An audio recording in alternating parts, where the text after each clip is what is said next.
C'est parti. Alors, merci de participer à ce webinaire. Euh, le sujet, retournement de tendance, Forex, signaux, en particulier le signal Akinashi. Donc, allons dans le vif du sujet. Je vais vous présenter l'agenda de la soirée. Donc, c'est une présentation qui va durer 1 heure. Petite introduction pour commencer. J'ai mentionné Aikinashi, le signal Aikinashi, pour expliquer à ceux d'entre vous qui ne connaissent pas ce signal, je dois commencer par parler du graphique Aikinashi. Donc ça sera la première étape. Et puis ensuite, on s'intéressera à ce que l'on appelle dans le jargon de notre plateforme NanoTrader un modèle d'étude. Le modèle d'étude, en l'occurrence, qui contient le signal Aikinashi. Et donc nous décortiquerons un petit peu ce qu'on affiche sur l'écran avec ce type d'étude. Et ensuite, nous parlerons de stratégie. Alors, c'est un signal particulier et vous verrez que pour ce type de signal, il est intéressant d'utiliser des stratégies de type impulsion. Alors, je définirai un petit peu ce que ça veut dire et j'essaierai d'être pratique et concret. Et j'illustrerai par un exemple de stratégie. Ça sera en fait le yen contre le dollar. En fait, c'est le yen futur. Donc je prends le yen futur parce que souvent j'ai accès à beaucoup d'historiques sur des petites unités. Donc j'ai pris ça. Et je vous montrerai comment personnellement je conduis un petit peu mes recherches quand je cherche à développer des stratégies pour faire du trading automatique. Donc vous apprendrez un peu, je vous montrerai des choses dans ce domaine-là. Et puis à la fin, conditions et offres spéciales, je vous expliquerai quelle est l'offre spéciale que nous avons pour ceux d'entre vous qui souhaiteraient ouvrir un compte chez Self-Invest. Alors, petite présentation donc, de la société pour ceux qui ne connaissent pas. WH Self-Invest. Moi, personnellement, je suis le H du WH. Donc, Pascal Hirtz, français, alsacien. Et puis le W, flamand, belge. Je retiendrai ici, sur cette page, parce que je veux quand même aller vite, le fait que la plateforme NanoTrader est une plateforme que nous commercialisons depuis 2003. Donc ça fait maintenant 12-13 ans. Primé à de multiples reprises et outil extrêmement puissant pour faire de l'analyse, pour faire du trading automatique. Et j'espère, ou j'ai l'ambition en tout cas dans cette présentation, de vous montrer d'un point de vue concret de nombreuses de ces fonctionnalités et que j'appelle souvent les stars. C'est un petit peu comme une équipe de football. Dans une équipe de football, la valeur de l'équipe, c'est un petit peu fonction quand même des stars qui sont dans l'équipe. Et ici, c'est un peu la même chose. Donc, on a des outils un petit peu exceptionnels et je voudrais vous montrer ça ce soir aussi. Alors, attaquons avec le graphique. Alors là, c'est assez simple. Hein. Pour ceux d'entre vous qui avaient travaillé dans le passé sur la plateforme ProStation, vous aviez comme type de graphique un certain choix. Il y avait bien sûr le graphique bougie, mais il y avait aussi le graphique Aikinashi. Donc sur la plateforme Nano, en fait, existe aussi la possibilité d'afficher un tel graphique. Et je vais juste vous montrer. Hop, je glisse la plateforme. Donc ici, on a notre fameux Japanese Yen, le yen. C'est un chart journalier.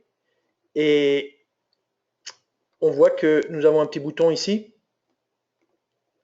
qui nous permet de convertir le chart en un graphique Aikinashi. Donc, quelle est la différence fondamentale avec le graphique à bougie? Je vais l'expliquer dans les 2-3 pages qui suivent. Mais vous voyez tout de suite que lorsqu'on applique Aikinashi, ça a tendance un petit peu à mieux ordonner le graphique, ne serait-ce qu'au niveau des couleurs. Hein, vous voyez la différence? Ici, on a un petit peu un mélange de de blanc et de rouge. Et là, on n'a que du rouge et pratiquement que du vert, quoi. Donc, on le voit aussi ici sur ce graphique. En regardant le graphique, on se dit tout de suite que ce type de graphique a une propriété déjà, c'est que ça colore grosso modo les tendances. Donc la première phase que l'on a ici, le 8 du 12, donc le 8 décembre, ici on a un mélange un petit peu de bougies blanches à la hausse et rouges à la baisse, mais ici dans cette phase-là, dans l'Aikinashi, on n'a que du vert. À un moment, le chart Aikinashi change de couleur. Vous voyez, un petit peu par là, pratiquement au niveau de la coupure entre les deux journées. Et puis après, on a une collection de bougies rouges, donc orientées dans la même direction. Et ce qui va nous intéresser, nous, bien sûr, c'est un petit peu cette notion de changement de tendance. Changement de couleur, changement de tendance. On pourrait aussi, ou on peut aussi considérer Aikinashi comme un filtre de tendance, puisqu'il nous permet, il nous indique que, par exemple, dans la phase première, nous sommes en tendance haussière. Il le montre par sa couleur. Nous, ce qui va nous intéresser plutôt, c'est le changement de couleur. Donc, ne soyez pas choqués par la page qui suit. Hop. Alors, formation d'une bougie Aikinashi. Alors, pas de panique. J'explique. Donc, à gauche, qu'est-ce qu'on voit? Le chart à bougie normale, à chandelier, comme on dit. OCHL, ça veut dire ouverture, clôture, le haut et puis le bas. C'est en anglais, hein, donc le low. Et puis ici, on a la bougie Aikinashi. Et vous voyez que la bougie Aikinashi, elle fait référence en fait à la bougie classique, mais aussi la bougie Aikinashi précédente. Alors, j'explique les choses importantes à retenir ici. Premièrement, l'ouverture. L'ouverture de la bougie Aikinashi est toujours à la moitié du corps de la bougie Aikinashi précédente. Vous voyez, la formule, c'est ça. C'est, grosso modo, l'ouverture, la clôture divisé par 2, ça fait la moyenne de la bougie précédente, parce qu'il y a T-1. Et donc, vous voyez cette nouvelle bougie qui se positionne au niveau de l'ouverture, exactement au niveau de la moitié. Deuxième propriété importante, la clôture. Donc, la clôture ici est égale à la moyenne entre l'ouverture, le haut, le bas, la clôture. Donc, on prend ces 4 valeurs. Ici, ces valeurs, elles sont symétriques par rapport au milieu. Hein, comme ça permet de mieux comprendre. Mais grosso modo, la moyenne de ces 4 valeurs, c'est le niveau de ce trait pointillé. Et donc, ça nous fait cette valeur ici pour Aikinashi. Donc, un corps assez grand, vert. Donc, quand le marché monte, on a tendance à avoir des bougies plutôt vertes du côté d'Aikinashi. Pour ce qui concerne le haut et le bas, grosso modo, on prend le maximum. Ici, il y a la formule. On prend un petit peu le maximum. Hein, si je prends sur ce schéma ici, voilà, on prend le maximum de la bougie là. Et pour le bas ici, on prend le minimum en fait entre prix d'ouverture, prix de clôture de la bougie actuelle et le plus bas de la bougie actuelle, quoi. Donc en fait, on garde le plus bas de la bougie actuelle. Mais ça, c'est moins important. Ce qui compte beaucoup, c'est comment construire ce corps de bougie. Alors, bien sûr, ce qui nous intéresse, nous, c'est le retournement. Donc, la logique veut qu'on s'intéresse à quelles sont les conditions au niveau du graphique normal à chandelier pour que, au niveau du graphique Aikinashi, on ait une situation de renversement de tendance, c'est-à-dire une bougie rouge. Donc, je suis exactement la même logique. Je dessine, en fait, une bougie ici qui descend, descend, descend, et je la dessine jusqu'à ce que la bougie Aikinashi devienne rouge. Donc ça se produit dans exactement ce cas de figure, c'est-à-dire dans le cas où on a une bougie rouge très très grande. Or, une bougie rouge très très grande dans un chart classique, c'est typiquement un signe de quelque chose d'important et souvent, ça va être le départ d'un changement de tendance. Okay. Donc, ça, c'est l'explication pour laquelle cette bougie nous intéresse, le graphique nous intéresse, le signal que l'on va construire à partir de ça nous intéresse. Tout est basé sur cette notion d'identification du retournement de tendance, ou en tout cas d'un signe qui peut qui a une grande probabilité d'entraîner un retournement de tendance. Alors, intéressons-nous maintenant à l'étude. Donc l'étude, alors j'ai un graphique ici, enfin plutôt une page ici. Celle-ci, vous pourrez la revoir dans la vidéo, puisque ce que j'enregistre maintenant, ça terminera sur notre site web WH Self Invest YouTube France. Et si j'explique les choses simplement, je vais donner un exemple. Je veux ouvrir mon Japanese Yen. Voilà. JPY. Et je veux l'ouvrir en tant que futur. Donc, je vais dans les futurs. Futur, c'est ici. Et maintenant que j'ai ce répertoire, avec des études en dessous, ce répertoire, je vais faire un clic droit, modèle d'étude, et je vais chercher mon signal. Alors, les clients qui ont Nano Free, ils peuvent faire ça aussi, comme les clients qui ont Nano Full. Donc, je vais ici chercher Akinashi, qui est là. J'appuie, et grosso modo, Akinashi se charge. Donc, ça, c'est en fait l'explication de comment on charge en fait ce signal. Et il y a deux autres façons de faire, puisque si je glisse ça maintenant de côté, ce que j'ai montré en fait, c'est la première possibilité, c'est-à-dire je commence avec rien, j'applique sur, par exemple ici, le dollar australien, le fameux modèle d'étude, c'est ce que je viens de faire. Deuxième possibilité, j'ai une étude déjà chargée et je vais écraser l'étude et la remplacer par le signal, enfin le modèle d'étude Akinashi. Troisième possibilité, j'ai déjà mon graphique, j'ai déjà des indicateurs dedans, je n'ai pas envie d'écraser mon graphique. Ce que je vais faire, c'est juste charger les deux études. En l'occurrence, quand on suit ici cette arborescence à travers le bouton qui permet de charger des indicateurs, vous verrez qu'il y a deux fichiers. Alors il faut faire le premier qui termine par agrégateur, et puis le deuxième.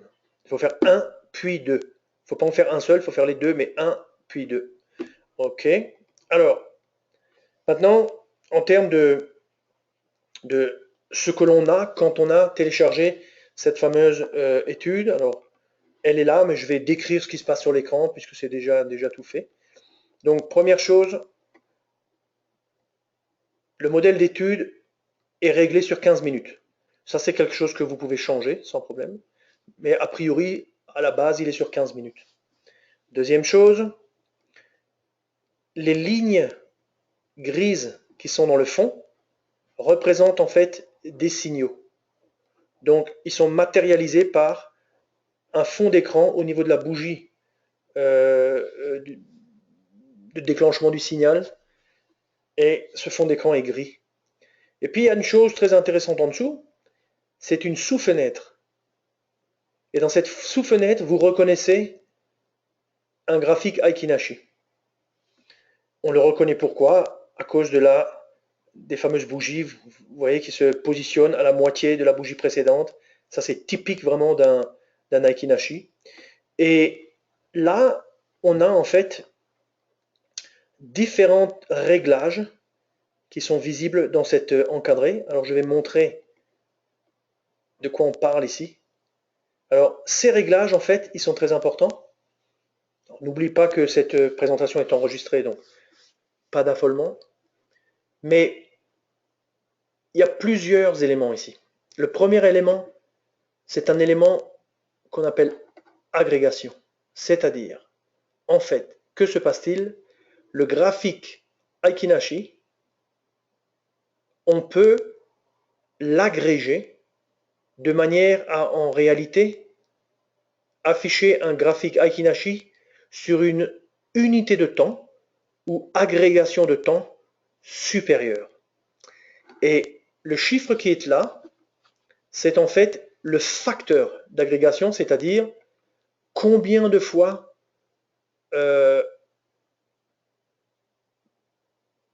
quel est le... Je vais le montrer avec un exemple pratique. Regardez, je glisse ça ici. Ici, clic droit, agrégation. J'ai l'agrégation et j'ai le fameux facteur. Quand je bouge, alors on peut bouger avec sa souris, avec la molette de la souris. Toutes les, sur la nano, toutes ces petites fenêtres, vous pouvez toujours utiliser la molette de la souris. C'est extrêmement pratique. Je vous le conseille fortement. Donc je touche ici, je mets par exemple 3, j'appuie, vous voyez que le chart a changé. J'appuie encore, enfin je descends plutôt, hop, hop, 1, vous voyez, le graphique est beaucoup plus... ce graphique correspond en fait maintenant au graphique du dessus en termes d'échelle de temps. On a du 15 minutes contre du 15 minutes. Et si je prends par exemple Aiki-Nashi ici, on s'aperçoit que ce que je vois, c'est exactement la même chose que Aiki-Nashi. 15 minutes. Alors, je reviens ici sur le graphique classique à chandelier. Et en bas, je remets mon agrégation. 5. Et puis je dis OK. Et vous voyez que le graphique en bas est beaucoup plus épais. Les bougies sont plus épaisses. C'est normal parce que l'échelle de temps est en réalité plus grande. Donc 5 fois 15 minutes, c'est par exemple, c'est un peu plus d'une heure. On va mettre, allez, on va mettre 4 fois. Quand on fait ça, on baisse ce chiffre à 4. Ce chiffre doit correspondre avec l'agrégation. Maintenant, qu'est-ce qu'on a en fait? C'est comme si on avait 15 minutes graphique normal, 1 heure Aiki-Nashi.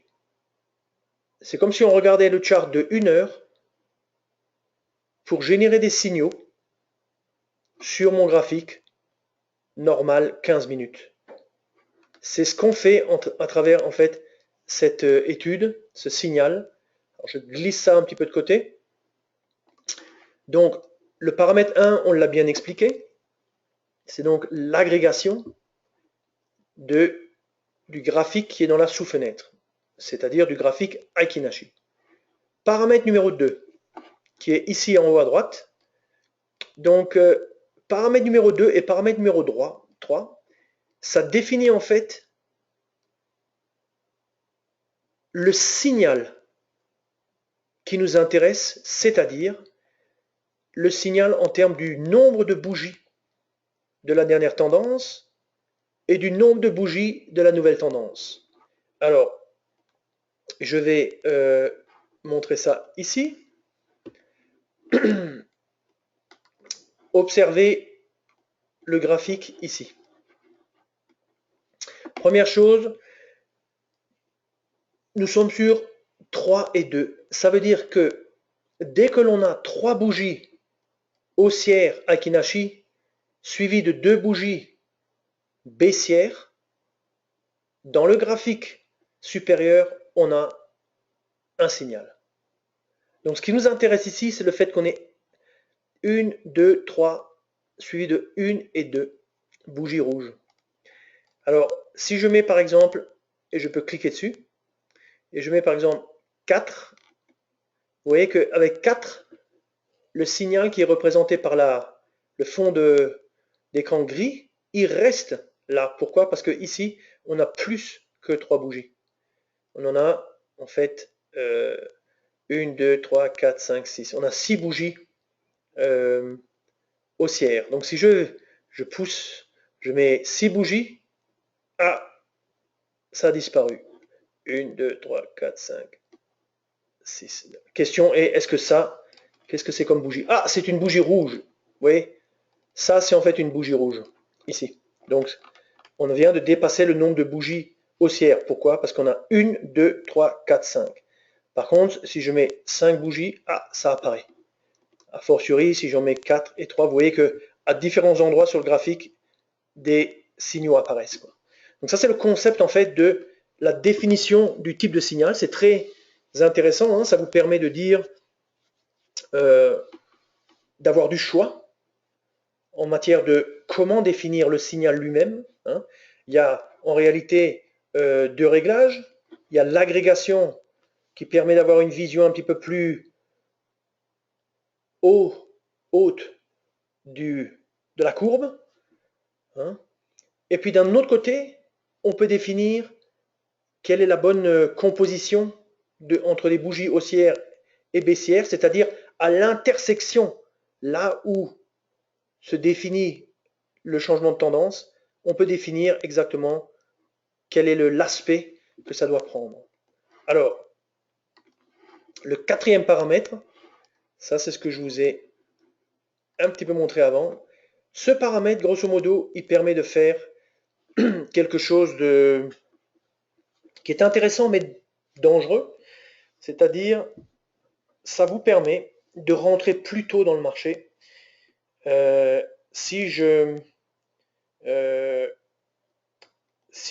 change la valeur, vous voyez que au-dessus, le nombre de bougies qui sont grisées, dont le fond d'écran est grisé, augmente de 1. Qu'est-ce que ça veut dire? Ça veut dire en réalité que ces 4 bougies de 15 minutes correspondent à la bougie rouge en dessous d'une heure. Et donc, cette heure est composée de 4 quarts d'heure. Et quand je fais ça, je permets en fait au signal de se produire plus tôt. Maintenant, sachez que si ce chiffre est plus grand que l'agrégation, que le facteur d'agrégation, vous n'avez plus rien du tout. Donc, il faut toujours que ce chiffre soit au moins égal au facteur d'agrégation 4 ici. Sachez aussi que ce chiffre, si vous le diminuez à l'occasion d'un backtest, ne faites jamais ça parce que vous allez avoir des backtests super, mais ça sera une illusion. Dans un backtest, utilisez toujours le même chiffre que le chiffre qui correspond à l'agrégation, c'est-à-dire à ce chiffre-là. Donc si je dis par exemple 3, eh bien ici je dois mettre 3. Ouais. Et si je voulais vraiment dire allez, je veux vraiment rentrer plus tôt, vous pourriez jouer avec ça. Mais si vous faites un backtest, ne faites jamais ça.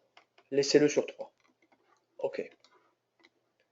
Donc vous voyez, c'est un petit peu technique, mais on va voir un petit peu plus tard c'est quoi l'utilité, c'est quoi la valeur pour nous, traders. Alors je continue. Exemple numéro 1, on va maintenant raisonner. Alors on a qu'à lire la slide ensemble. On prend maintenant une agrégation de 1. C'est un peu ce que j'avais montré avant, c'est-à-dire le chart du dessus en termes de temps. Ici on a du 60 minutes sur le dollar australien, en dessous on a du 60 minutes. Et on voit que en termes de nombre de bougies, on a exactement le même nombre de bougies parce que on n'a pas une agrégation supérieure à 1. On n'a pas 2 fois, 3 fois, on a une fois. Donc 60 minutes pour 60 minutes. Alors, ici, on revoit un petit peu ce qu'on a montré avant, c'est-à-dire nombre de barres de la vieille tendance 3. Je les ai illustrées ici. Donc il n'y a absolument aucune possibilité de se méprendre. 1, 2, 3. Et c'est beaucoup plus clair que mon graphe où on avait une bougie qui était un petit peu presque un doji. Et puis on en a 2 à la hausse. Et donc à la clôture de cela, on a un signal qui est répercuté au niveau de cette bougie par cette bande grisée. Et là, on est en fait dans la bougie de 3 heures du matin. Et donc, elle clôture à 4 heures du matin. Retenons qu'elle clôture à 4 heures du matin. Alors, exemple numéro 2, on prend maintenant une agrégation de 2. Donc, agrégation de 2, on a toujours en termes de signal, on a toujours 3 et 2. Par contre, au niveau du graphique ici, on n'a plus 60 minutes, on a 30 minutes. Donc en fait, la partie du bas, c'est la même chose que ce qu'on avait précédemment. Mais dans la partie du haut, on a découpé un petit peu notre graphique de façon plus, sur une unité de temps plus petite. Et on voit que du coup, il y a deux possibilités d'entrée, selon que le réglage est en fait sur le dernier chiffre qu'on ne voit pas ici, est sur 2 ou sur 1. S'il est sur 2, on a un signal, c'est exactement la situation précédente. Si on est sur 1, on peut rentrer une bougie plus tôt dans ce signal qui est haussier. Alors, autres éléments intéressants avec ce graphique, enfin avec ce signal, c'est premièrement, dans la partie du bas, vous voyez, vous avez en fait deux fichiers. Le premier fichier, on l'a commenté, c'est ce qui permet de définir le signal avec ces trois chiffres, trois paramètres. Maintenant, on passe dans le fichier du bas, et lui, on peut définir une plage horaire.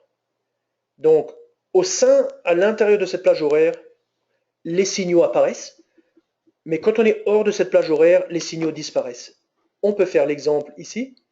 Je fais glisser mon graphique là, je reste avec le réglage que j'avais. Alors, je peux soit intervenir à l'intérieur du graphique directement en modifiant le paramètre, ou je peux intervenir dans la barre de personnalisation. C'est comme on veut.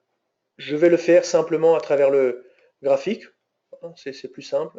Donc on voit qu'ici nous avons 1, 2, 3, 4. On a 4 signaux. Et on va faire la chose suivante. On va éliminer les signaux qui sont par exemple après 19 heures. Donc on laisse de 0 heure du matin. Ça on laisse. Et ici, on veut dire 19 heures. Donc 19 heures, il faut le prendre comme 18h59. 18h59. Alors, si j'appuie là-dessus, je veux qu'en réalité disparaisse le signal qui est ici. Hop, il a disparu.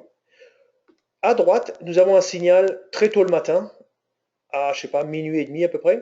Nous, on va dire qu'on n'intervient pas avant 7 heures du matin. Du coup, on va faire disparaître ce signal. Je vais ici, et comment je tape ça? Eh bien, je tape ça comme 700 pour 7 heures. Hein? Hop, et il a disparu. Donc ça permet en fait de nettoyer, d'éliminer les signaux qui ne nous intéressent pas parce que on n'est pas debout ou on ne traite pas spécialement en automatique durant la nuit. On fait un petit peu du nettoyage et dans le trading, cet aspect, l'aspect filtrer, nettoyer, réduire le nombre de signaux, c'est extrêmement important, quoi. Alors, autre aspect, on a la possibilité de déclencher des messages. Donc ici, vous avez le message, la boîte, donc la possibilité d'afficher une boîte, une sorte de petite fenêtre qui vous dit, voilà, il y a un signal haussier ou un signal baissier, etc., Daikin Ashi. Il faut faire oui. Et à côté de cela, vous avez le son, déclenchement du son, déclenchement de l'email. Pour l'email, il faut aller dans les options. Dans les options, il faut taper votre email ici. Tac, tac, tac, tac, tac. OK, et c'est parti, quoi. Alors, je déplace le graphique sur le côté. On a maintenant, toutes ces informations que j'ai données, elles sont en fait écrites et elles sont enregistrées dans ce webinaire. Donc, vous pouvez toujours les retrouver sur YouTube France pour WH Self Invest. Alors maintenant, on s'intéresse aux raisons pourquoi utiliser en fait ce signal Akin Ashi, quoi.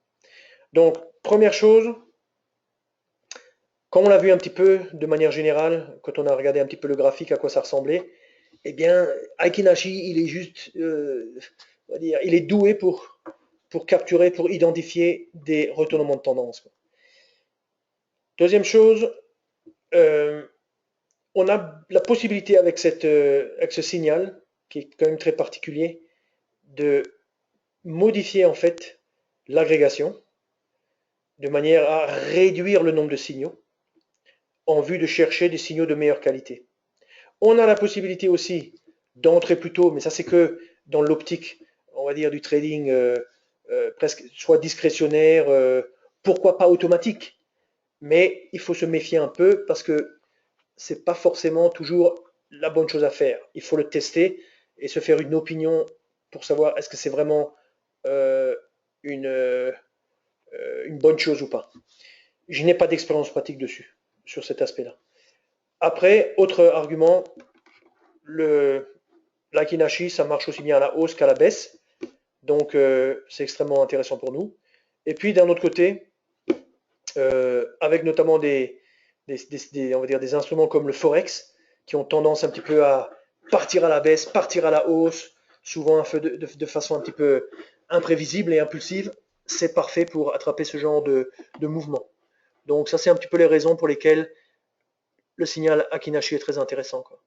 Alors maintenant, intéressons-nous, nous sommes à la moitié de la présentation. On va se concentrer un petit peu sur le côté maintenant stratégie. Alors, côté stratégie, j'ai parlé de stratégie d'impulsion. De quoi je parle avec une stratégie d'impulsion? Stratégie d'impulsion, ça fait penser à impulsion, et impulsion, ça fait penser à ce qu'on attend d'un signal si on travaille avec un signal qui est bon.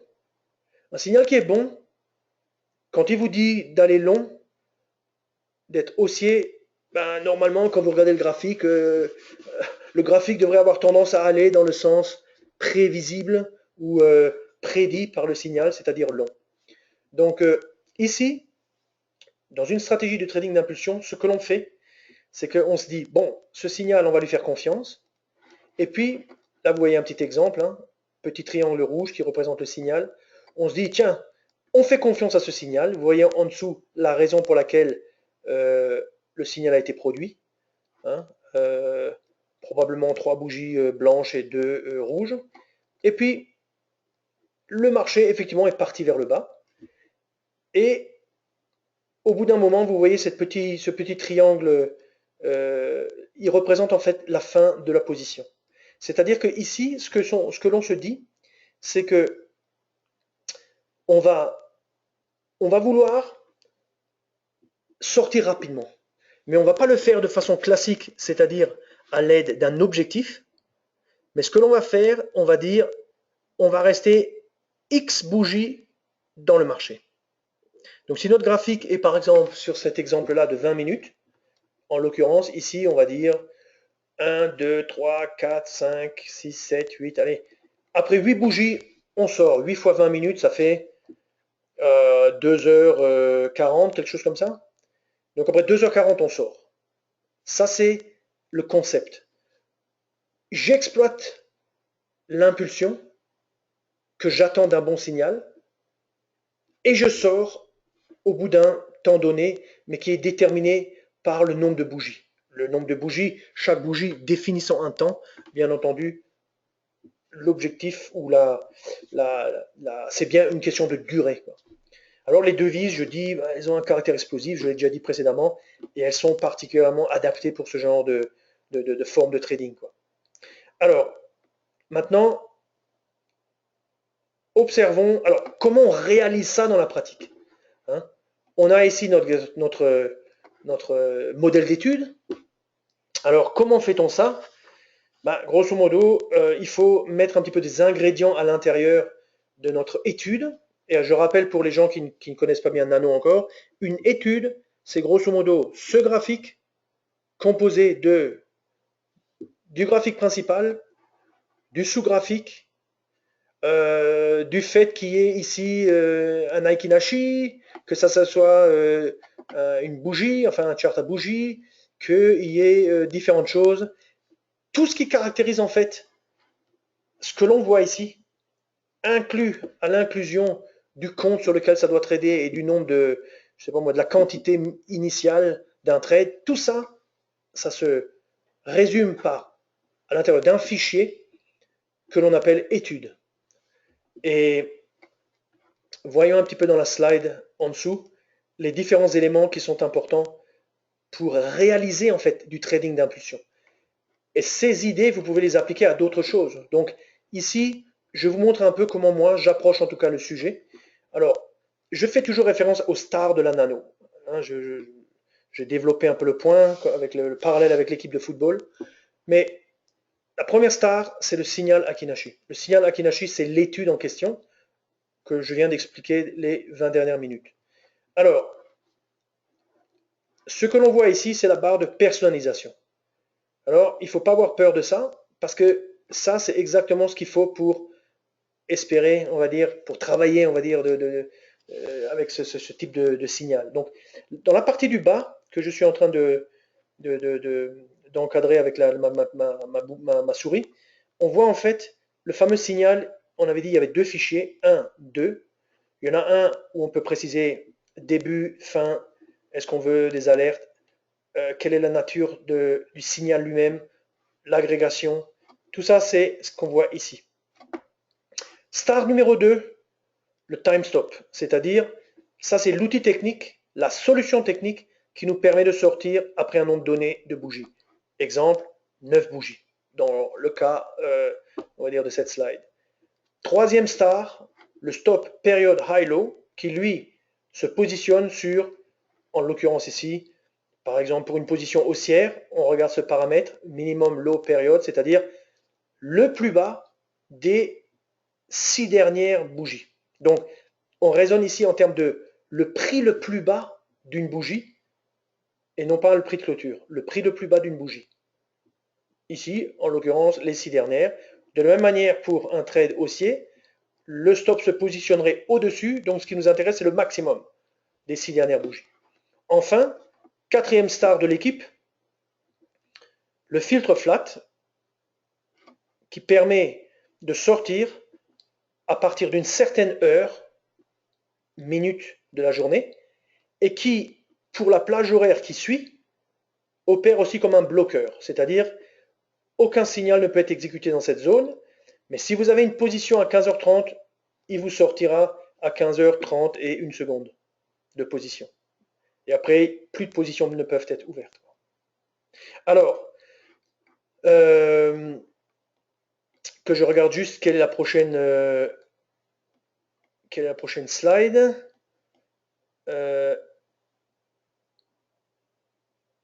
Ok. Alors, ça, c'est une slide sur le filtre flat. Vous pouvez l'étudier quand vous revoyez la présentation. On va passer maintenant à l'exemple. Donc, pour ce qui concerne l'exemple, je vais montrer en fait, je vais le faire avec vous, enfin, je vais le faire pour vous dans la plateforme. Et après, je vous montrerai le résumé, on verra la page résumée. Donc, première chose, je vais un petit peu arranger mon écran. Donc, la première chose, c'est j'ai chargé donc pour le yen le fameux modèle d'étude. Je vais faire un peu de rangement. La ligne ici qui me montre en fait je vais la cacher, voilà, comme ça c'est plus propre. Hop, j'ouvre en fait la barre de personnalisation. Alors cette barre elle est différente quand vous avez la nano free, mais maintenant je me mets un petit peu dans l'optique un petit peu de nano full parce qu'on va voir un petit peu des outils de backtesting et des choses comme ça. Alors, trading, j'en ai pas besoin, je le réduis. Et ce que je fais, c'est en bas, voilà, j'ai affiché en bas, en fait, cette petite partie pour permettre, vous allez voir ce que ça permet de faire, quoi. Alors, ça, c'est en fait le carnet d'ordre du CME. J'en ai pas besoin, je le jette. Paf, voilà qui est fait. Et puis, je vais ouvrir deux outils très importants. Premier outil, et je me mets sur Eval. Ça, c'est en fait une fenêtre pour mesurer la qualité d'un système. C'est lié à la notion de backtest. Ici, vous avez graphique performance, j'appuie, et puis on a la performance. Donc ça, c'est une sorte de simulation qui nous dit qu'est-ce qu'on aurait gagné si on avait été dans le marché. Cette partie-là, c'est la courbe de signal. Je ne vais pas maintenant évoquer ça ici. je le mets en bas, je le glisse, je le descends, on n'en parle plus. Je laisse la courbe de performance, je laisse mon graphique Akinashi, et je laisse les deux fenêtres ouvertes, et maintenant j'attaque. Alors ce que je vais vous montrer, alors la première chose que moi j'aime bien faire, alors je vais juste faire du nettoyage, j'aime le nettoyage, la propreté, donc je vais donner un nom. J'aime donner un nom à mon étude, par exemple je l'appelle étude Akinashi 1. Pourquoi je donne un nom? Parce que dans la pratique, on s'aperçoit que on fait du travail, on veut essayer telle ou telle chose, on doit donner des noms. C'est comme si vous travaillez avec des feuilles, il faut un petit peu organiser tout ça, quoi. Ce que je vais faire aussi par la même occasion, je vous montre un petit peu, hein, je vais donner un nom à la page. Donc je vais donner comme nom euh, euh, Analyse Akinashi 1. Une. Voilà, qui est fait. Alors, ce que je peux faire aussi, c'est je peux réduire la taille ici. Moi, j'aime bien réduire ça.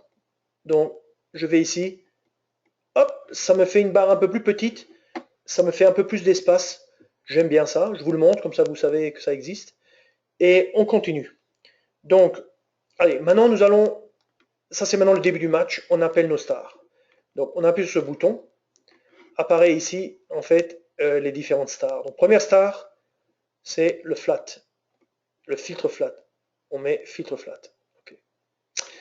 Deuxième star, le stop période high-low. Alors vous voyez que sur la nano full, il y a beaucoup de choix. Période high-low, stop. Voilà. Et puis, troisième star, time stop. Time stop. Je ferme. J'ai maintenant les ingrédients de mon étude sur laquelle maintenant je vais travailler pour essayer de trouver une stratégie. Parce que l'idée est, on veut exploiter le caractère, la qualité du signal Akinashi en vue de faire du trading, on va dire du day trading. Hein. Alors, la première chose, c'est on va charger un petit peu plus de jours. Je vais mettre par exemple 10 jours. Hop, je mets 10 jours.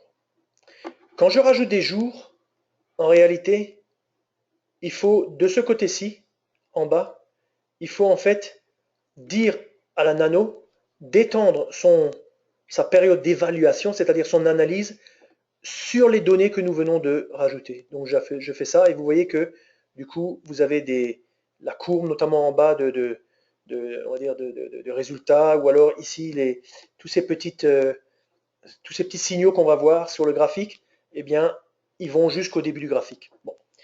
Maintenant, vous voyez au niveau de l'agrégation, on a 15 minutes. Alors n'oubliez pas que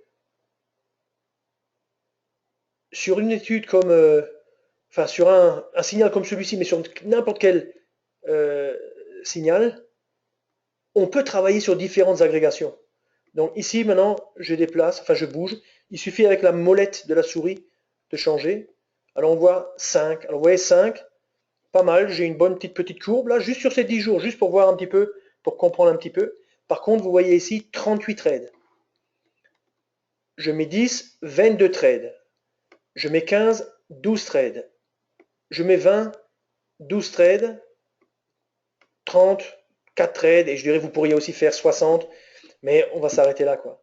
Donc, laissons donc sur 15 pour le moment, et on retient que plus l'agrégation est grande, moins il y a de signaux. Or, nous, on cherche la performance, mais aussi la qualité, c'est-à-dire on ne veut pas avoir 50 exécutions, ça ne sert à rien d'avoir trop d'ordre. Alors, on peut bien sûr jouer un petit peu sur l'agrégation. Donc, on avait un petit peu joué précédemment, mettons une fois 4. Alors, quand je mets 4, il faut que je mette ici 4. On met 4, alors, voilà, 4, donc 10, 5. Ça a l'air moins bien, quoi. Hein, ça a l'air un petit peu moins bien, donc on va laisser sur 3. De toute façon, vous pouvez toujours revenir en arrière. Et vous voyez là, les signes ont disparu. Il faut que je remette ça sur 3. Tac. Alors ensuite, Euh, alors, maintenant, intéressons-nous un petit peu aux signaux eux-mêmes. C'est-à-dire, bon, là, on avait mis 7 heures du mat, 18h59. Bon, on va laisser ça. Mais ici, on a la possibilité un petit peu de jouer pour essayer de sélectionner des signaux différents. Donc, faisons par exemple 4. On a moins d'or, enfin moins de signaux, on le voit ici, moins de trades, performance, pas terrible. 5, ça baisse. 6, donc l'effet de rendre le signal très très rare, 6 bougies consécutives et que 2, ça réduit le nombre d'opportunités, mais ça n'améliore pas forcément le résultat, quoi. Je vais maintenant, je reviens là, j'augmente ici 3, 4, on voit, non, ça réduit beaucoup le nombre de signaux et on n'a pas vraiment des signaux de super qualité non plus, quoi. Donc, je vais maintenant baisser un peu. 2, donc là on avait à peu près dans les 600, on est encore dans les 600. On a un peu plus de signaux et là on a un peu plus de signaux et la performance a baissé.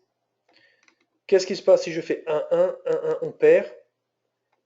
Si je fais 2-1, si je fais 2-1 comme ça n'a pas l'air bien. Donc on voit tout de suite, juste avec cette petite évaluation, on voit que, on va dire, 1, 2, 3, ça a l'air pas mal. Le 1, pas trop, mais il ne faut pas l'éliminer pour autant. 2, 3, ça a l'air pas mal. Et par contre, ici, le fait d'augmenter, ça n'a pas l'air très terrible. Et le fait de baisser, c'est pas tellement bien non plus. Donc 2, ça a l'air bien pour la deuxième partie du signal, mais pour la première partie, c'est un petit peu entre 2 et 3. Ok, continuons. Alors, bien entendu, quand je fais des petits tests comme ça, je peux tout à fait repasser sur le 20, refaire ces petits tests. Vous voyez, maintenant le 1 est pas mal, le 2 pas mal, le 3 est pas terrible. Donc, bon, restons un petit peu sur 2, 2 sur le 20 minutes, quoi. Alors, une chose très importante, c'est ici vous avez le time stop. Bon, le time stop, je vais maintenant montrer une autre star de la plateforme. C'est pas un indicateur, c'est une fonctionnalité. Sensibilité du paramètre. Alors, regardez. Time stop, on l'a chargé, 10 bars par défaut, et regardez en bas. 10 avec un minimum de 0 à 200. 200 bars, ça voudrait dire 200 fois 20 minutes.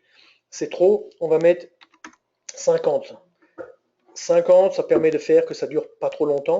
Et qu'est-ce que je vais faire ici? Je vais faire varier ce paramètre pour voir c'est quoi l'impact sur le résultat. Donc je fais varier ce paramètre et je trouve tout de suite quelque chose de très caractéristique, c'est-à-dire à partir du moment en bas vous avez le nombre de barres, c'est-à-dire le nombre de bougies suite à l'entrée, suite au signal. Vous voyez la caractéristique très typique d'un trading d'impulsion. On rajoute des barres, la performance monte, fait un plus haut, descend, et puis après, il n'y a plus de performance. Cette pattern ou cette euh, euh, propriété, c'est très très typique d'un signal qui est bon. Seulement, il faut trouver la bonne unité de temps, les bons petits réglages. Vous voyez? Mais ça, c'est un check qu'il faut faire en permanence quand vous êtes en train de chercher, parce que ça va vous permettre d'ajuster un petit peu quand est-ce que vous devez sortir de position. Vous voyez? Donc nous, ici, on est sur 10, donc si je réduis un petit peu, 9, 8, 7, vous voyez, tout de suite, ça améliore en bas la courbe, ça la rend un petit peu plus régulière. 6, 5, alors là, ça baisse de nouveau. 6, 7, 8, donc ici, on n'est pas en train de faire de l'optimisation, on va dire, aveugle. On est en train de réfléchir à l'exploitation de ce signal. Alors, il est 19h49, donc il me reste 10 minutes. Je vais un petit peu accélérer. Donc, je vais faire la chose suivante. C'est comme une sauce. On met des ingrédients, un peu d'œuf, un peu de farine, un peu de lait. On touille, on remet un peu de sel, un peu de ceci, un peu de cela. On goûte un petit peu et on essaie d'arriver vers quelque chose. Donc ici, je vais rajouter par exemple, allez, 300 jours. Donc, 300 jours se charge. Alors vous voyez, l'étude, le backtest me montre que la période pour laquelle j'ai en fait confirmé la période. Donc la période que je viens de charger maintenant, les données que je viens de charger, je n'ai pas confirmé. Donc je vais le confirmer maintenant. Je vais en bas, je dis voilà. Donc je trouve du coup cette forme un petit peu de graphique. Donc pas terrible sur la fin. Euh, alors il faut un petit peu pas jouer, mais un petit peu essayer avec les différents paramètres. Vous voyez un petit peu quand j'ai rajouté du temps, qu'est-ce que me dit le... Alors là, ouais, ça me dit, là, il y a une sorte de petit optimum, mais après, si on laisse courir un peu plus longtemps, on s'aperçoit que là, il y a un petit peu notre optimum. Donc, on va une fois se positionner sur 15. 15, voilà. Et puis, on regarde un petit peu au niveau des signaux à nouveau. 3, ok, 4, ouais, 5, 4, 3, 2, 1. À la limite, c'est presque 1 qui est mieux. Je vais le laisser sur 1. Qu'est-ce qu'il en est de celui-ci? 3, ça détruit. Celui-ci détruit littéralement de la valeur. 3, 4, il détruit de la valeur. Donc 2, 1. Alors pourquoi il détruit? Parce que si on attend trop longtemps pour rentrer sur un retournement, il n'y a plus d'opportunité. Donc 1, 2, ça a l'air, on va dire, pas trop mal pour le moment. Alors, il y a un grand élément qui mérite d'être regardé et c'est la question de la plage horaire. Donc, vous voyez ici, on a dit que on était d'accord pour trader, on va dire, de 7h à 7h du soir. Alors, regardez ce qui se passe si je mets par exemple 8h. 8h, je baisse un petit peu la performance, je me remets sur 7h, mais je réduis le nombre de trades, quoi. Donc, que se passe-t-il si maintenant je mets, par exemple, la fin de la matinée, parce que je suis sur le yen quand même, le yen c'est quand même quelque chose d'un petit peu de matinal. 11h59. Vous voyez?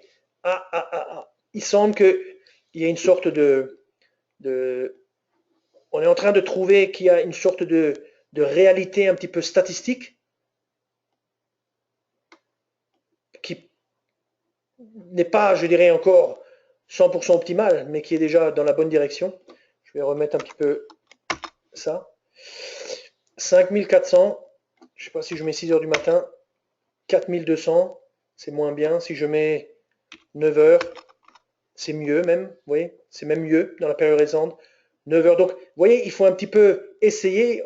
On n'a pas le résultat comme ça qui nous tombe dans notre besace.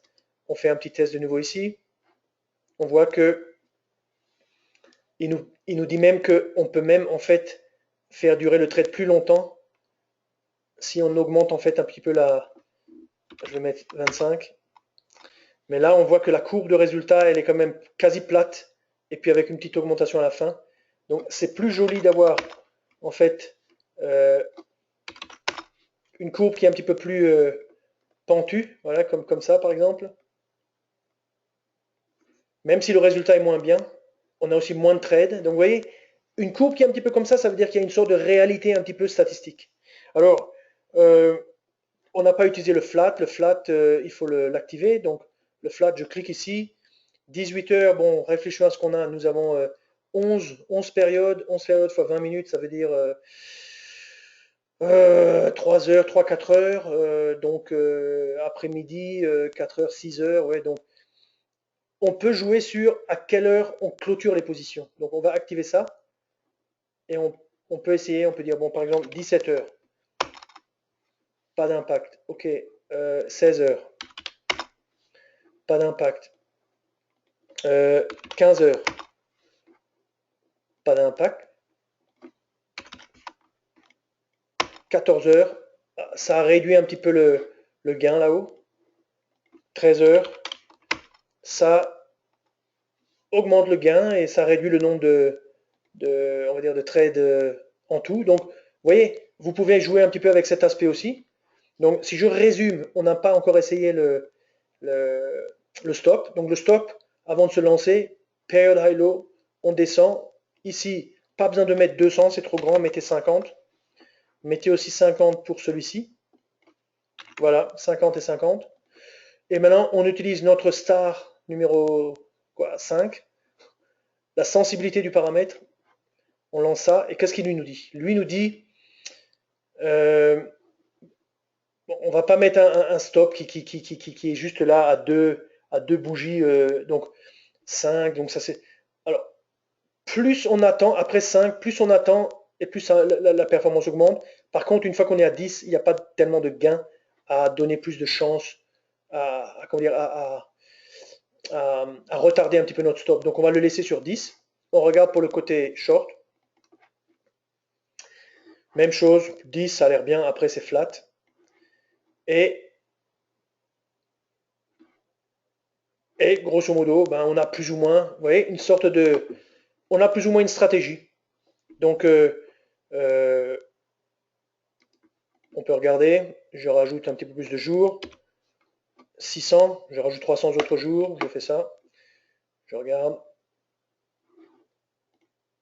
Vous voyez, on a encore ce côté haussier. Donc ça veut dire que, et pourtant on a un grand mouvement haussier dans le graphique. Donc probablement il faut un petit peu regarder de nouveau nos paramètres pour essayer de trouver un petit peu le bon ajustement. Mais ce qu'on est en train de faire, c'est grosso modo de déterminer une stratégie pour trader ce signal à l'intérieur de la journée, quoi. Alors je mets ça de côté. Ça c'était le côté un peu... Ça c'est exactement comment moi je travaille. Et vous l'avez peut-être vu dans la présentation que j'ai faite sur le signal Treeline Break, mais ça fait maintenant 1 an, un trimestre et demi que j'ai un système de trading en place sur différents instruments et qui a un backtest de ce genre et des résultats de ce genre.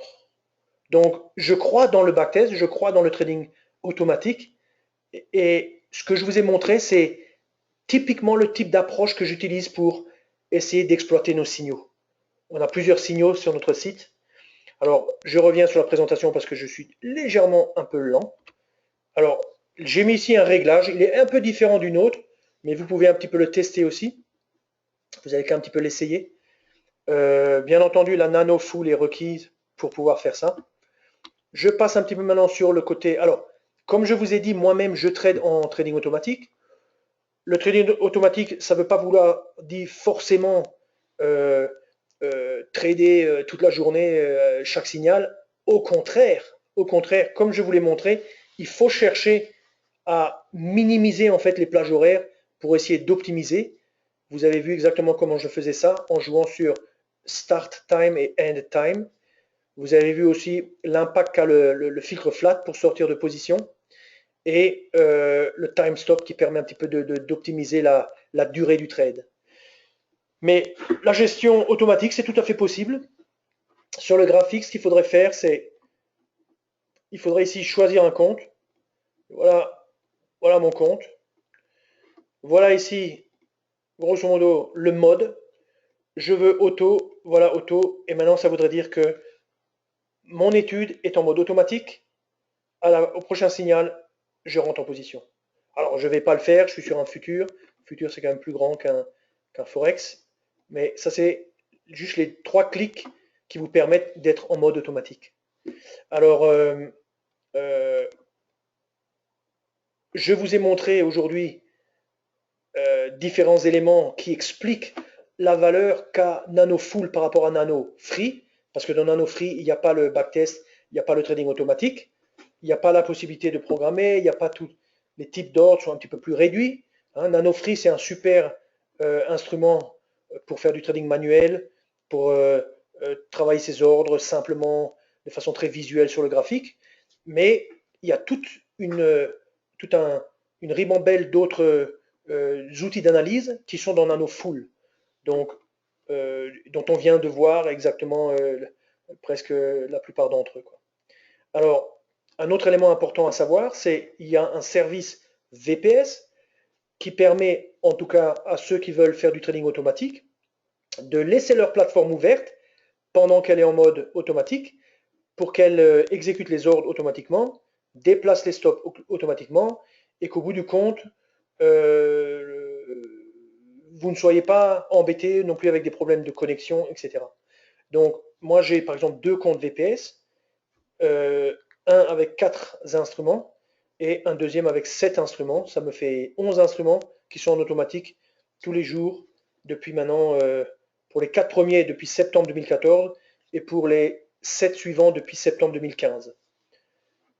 Alors, trader en automatique, je crois que c'est vraiment un plus en termes de... Il y a différents éléments. Dans mon cas, j'active les comptes sur le VPS le soir, le dimanche, je ferme le vendredi. Mais bon, maintenant, je suis pratiquement, je peux presque dire, je peux presque me qualifier de professionnel, quoi. Mais on peut tout à fait imaginer de l'automatisme. À 14 heures, je mets en mode automatique, j'ai envie de trader l'après-midi, et à 17 heures, j'ai mon filtre flat, je sors de position terminée, il n'y a plus d'automatisme possible. Vous voyez? Le trading automatique, on raisonne un petit peu, on travaille le raisonnement, c'est comme ce que je vous ai montré, pas d'émotion, la machine fonctionne, elle rentre pas. Vous pouvez toujours vous prévenir par une alerte et reprendre la main, mais moi je trouve que c'est beaucoup mieux de laisser la plateforme faire, d'assumer les conséquences, si c'est bien ou si c'est mal, et de travailler un petit peu sur le côté statistique pour essayer d'améliorer un peu ce qu'on fait, quoi. Alors, euh, il faut bien sûr tailler la position pour qu'elle ne soit pas trop grande. Moi, j'utilise un compte de CFD. Comme ça, j'ai pas des positions trop grandes. Chaque position chez moi ne fait pas plus que 2 DAX. Donc peut-être 20 000 euros par position. Euh, on va dire, ça va, des stops serrés, des objectifs assez courts, pas de problème de stress, quoi. Et puis je suis actif, c'est un grand plaisir, je suis actif, je suis en éveil, je fais un petit peu de recherche. Sans la plateforme Nano, jamais j'aurais trouvé euh, le type de réglage comme je vous ai un petit peu montré, dans le sens de ce que je vous ai montré. Jamais j'aurais trouvé ça. Pour moi, la Nano est un outil exceptionnel, un outil qui mérite d'être découvert et franchement, c'est de la valeur ajoutée à fond la caisse pour tous les gens qui ont l'ambition de s'améliorer. Si vous venez et vous dites ouais mais moi je veux pas travailler, je veux pas me faire mal, etc. et je veux juste que ça marche tout seul, là vous pouvez oublier quoi. Il faut quand même un peu s'investir, il faut travailler, mais c'est tout à fait performant. Sans la nano, jamais j'aurais pu trouver ce que j'ai trouvé. Et franchement, je serais passé à côté de backtests qui ont l'air vraiment pas intéressants, qu'en réalité, comme je vous l'ai un petit peu montré, on peut arriver à trouver des poches de valeur, quoi. Alors, conditions, je ne vais pas passer tout en revue, je vous laisse regarder. Le point important ici, j'ai mis un peu les différents coûts. La nano full, c'est 29 par mois. Si j'ai un compte futur, c'est 79 par mois. Et pour toute ouverture de compte, nous vous offrons le livre de Eric Lefort, Trader les futurs.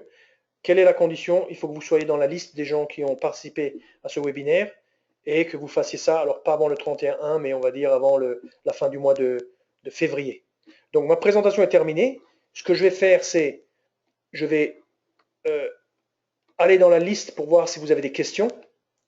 Donc au niveau des questions, un backtest sur si peu de jours, est-ce que c'est parlant? Non, mais quand je vous ai montré le peu de jours, c'était juste pour illustrer en fait le côté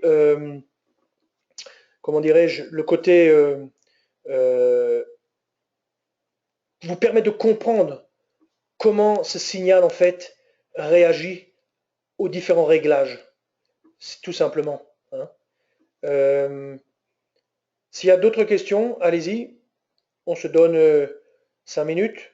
S'il n'y a pas de questions, dans ce cas, on arrête et on va voir le match.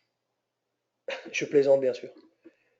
Donc, est-ce que Japan 225 existe en CFD? Japan 225 existe et c'est mon contrat le plus payant avec Treeline Break au quatrième trimestre 2015. Donc il existe, il est très intéressant, il permet de capturer les mouvements d'ouverture du marché européen en fait à travers le Japan 225. Et le symbole, voyons un petit peu ça, quel est le symbole? Japan, Japan, Japan, Japan, indice, Asie. Euh, voilà, vous voyez, il est là. Japan 225. Vous l'avez en forme d'indice ou alors en forme de futur. Quand on trade dans la journée, l'indice c'est beaucoup mieux. Le spread est plus serré. Quand on trade sur le long terme, peut-être le futur est mieux parce que vous n'avez pas de frais de financement. Quelles sont les parités? On n'a pas tous les instruments en backtest sur la nouvelle Nano. Euh, on a tous les instruments. Alors, je voulais vous montrer une chose très importante. Alors, à l'intérieur de la plateforme, pour le moment, en termes d'historique, si vous prenez le 5 minutes, vous êtes un petit peu limité avec les CFD. Mais vous avez ici ce bouton, le bouton le store. Vous allez dans le store et à l'intérieur du store, vous mettez vous rentrez en fait comme ici, votre identifiant. Et puis, vous pouvez obtenir que vous ayez Nano Full ou Nano Free, vous pouvez avoir accès aux données historiques qui viennent en fait de la plateforme ProStation et qui sont sur 1 minute. Premier package depuis 2012, deuxième package depuis 2015, troisième package depuis 2009. Donc vous avez sur à peu près, je dirais, une trentaine peut-être de contrats ou 25 contrats à peu près, je pense, dont on va dire les contrats qui nous intéressent là. Vous avez en fait toute une panoplie d'historique. La seule chose, c'est que ces fichiers sont mis à jour régulièrement, tous les mois, et ça veut dire que en cours de mois, bon ben, je peux aller jusqu'en 2009, mais j'aurai peut-être pas les 2 dernières semaines. Bon, ça c'est le petit inconvénient, mais au moins on arrive à faire du bon travail de backtest, quoi. Hein. Quelles sont les parités les plus intéressantes avec Akinashi?